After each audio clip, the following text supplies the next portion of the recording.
Robert Voiezopoulos, bonjour. Bonjour. Alors, vous étiez en conférence à IDOS ce matin, IDOS 64. Vous êtes psychologue, formateur à l'INSCHEA, Institut National Supérieur de Handicap et de l'Enseignement Adapté à Suresnes. Votre propos ce matin, le titre complet de l'intervention, c'était « Évaluation psychologique, comprendre et accompagner les apprentissages des enfants ou des adolescents en situation de handicap ».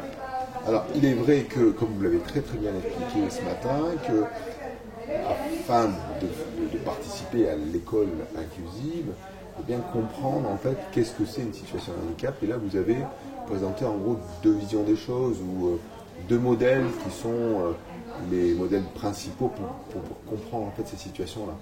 Est-ce que vous pouvez nous les rappeler ? Oui.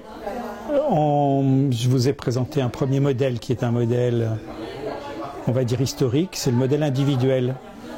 En gros, ça fait porter la responsabilité sur l'enfant, avec ses déficits, avec ses limitations de développement, avec ses retards, avec ses problèmes à lui. Et on disait même dans le langage, l'enfant est porteur de handicap. Donc vous voyez bien que c'était ciblé sur l'enfant. On le dit toujours, hein. Moi, je vais dans des réunions où c'est toujours dit comme ça. Et puis, c'est ce qu'on appelle le modèle individuel. Et en gros, depuis les années 70 en France jusqu'au début des années 2000, c'était ça. Ensuite, le modèle social de handicap est venu petit à petit, progressivement, compléter cette approche individuelle. L'approche individuelle, elle est beaucoup liée au diagnostic médical psychologique. On comprend bien, hein, ce sont les spécialistes qui vont dire qu'il manque ci, il manque ça. Mesure la déficience de quelque chose. Voilà, d'une dysfonction, bon. Et puis le modèle social qui vient rappeler qu'on n'est pas avec un même trouble dans une même situation handicapante, selon le cadre familial, les aides, les compensations naturelles, tout l'environnement et tout le contexte. Et donc c'est la conjonction de ces deux modèles aujourd'hui qu'on envisage. Un modèle dit catégoriel, nosologique, sur la pathologie de l'enfant, et le deuxième modèle qui va venir interroger le cadre d'accueil, l'organisation, l'accessibilité qu'on va donner à cet enfant malgré les difficultés qu'il rencontre. Alors ça, l'école inclusive, elle doit comprendre cette deuxième partie de la situation, je dirais. Absolument. En fait, c'est que la première. Elle correspond à ce grand principe qui est l'école inclusive, c'est tous les enfants sont en mesure d'apprendre, tous à l'école. Hein, l'accès, c'est le concept de société inclusive qui est aujourd'hui internationalement porté par les grandes organisations dans le monde entier. Et donc ce sont des attentes qui sont des attentes citoyennes, attention, ce n'est pas une idéologie politique. Ça a été porté par les associations d'usagers, de citoyens, de parents, de familles, etc.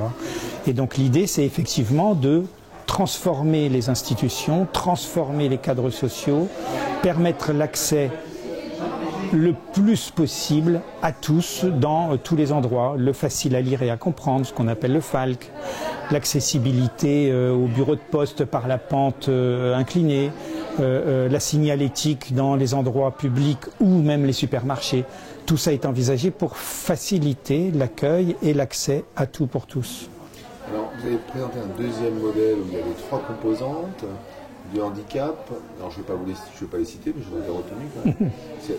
À charge à vous de l'expliquer, mais il y a une composante donc, en plus biologique, hein, et la composante psychologique. Parce que quand on est handicapé ou déficient, on porte sur soi ce problème-là. En plus, c'est compliqué. Vous pouvez rappeler un petit peu Alors, c'est le modèle dit biopsychosocial, BPS. Ce modèle, il est aujourd'hui fortement porté, notamment par l'OMS, qui a, à travers la conjonction de ces trois modèles, une sorte de définition de ce qu'est, non pas la bonne santé, mais de ce qu'est le bien-être.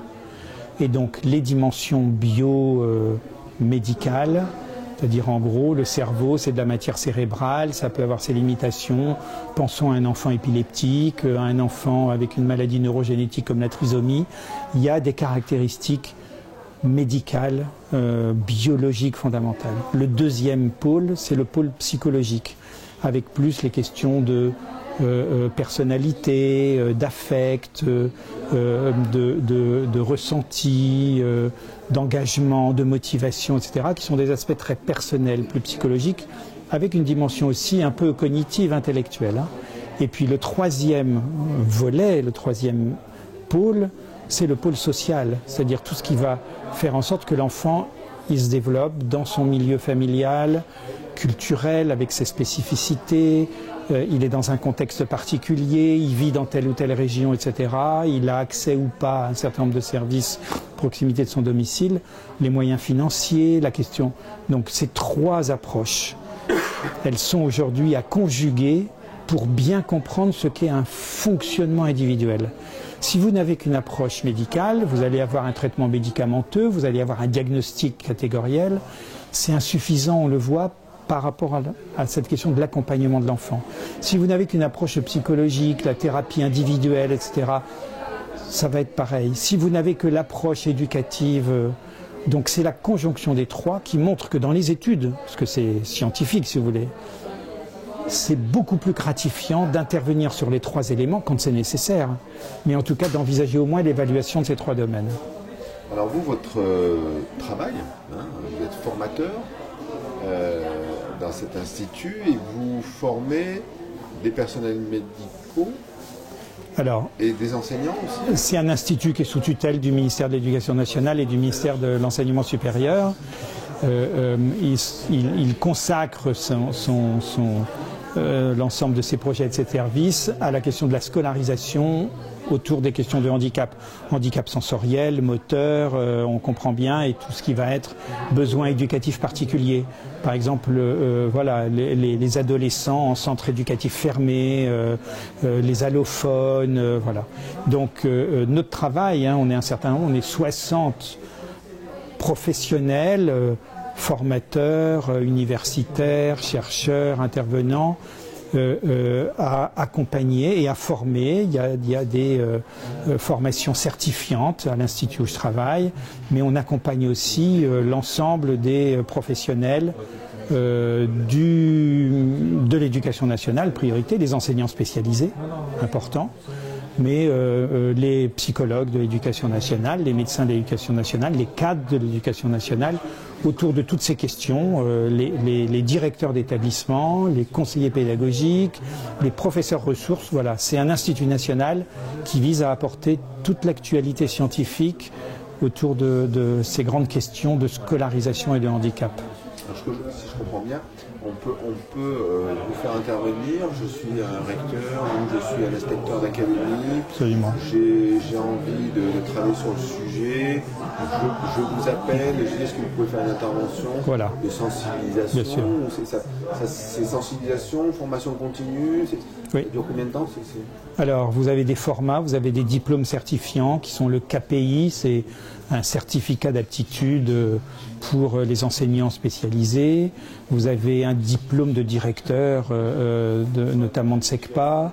Vous avez, voilà, donc eux, ils ont, c'est un format à l'année, voilà. Vous avez aussi des masters, des M1, des M2, puisque c'est un institut universitaire, des diplômes universitaires. Voilà, donc les gens se déplacent au centre.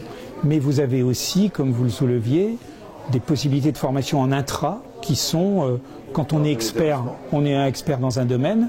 Moi, ce sont les troubles du comportement, l'évaluation des troubles du comportement et les interventions, l'évaluation des troubles du neurodéveloppement, la déficience intellectuelle, etc.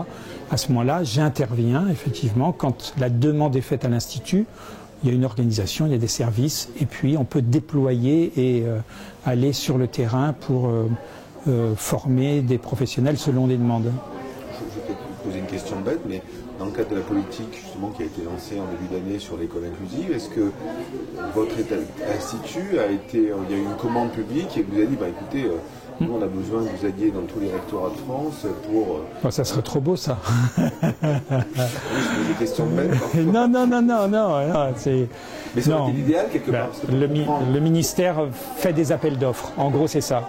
Et donc l'Institut répond à des appels d'offres, comme une université, comme telle association de formation, comme tel collège spécialisé. Et là, par exemple, le ministère vient demander à ce que l'INSHEA soit informé d'un appel d'offres pour des sessions plus courtes, qui sont des sessions d'1 semaine ou de 15 jours.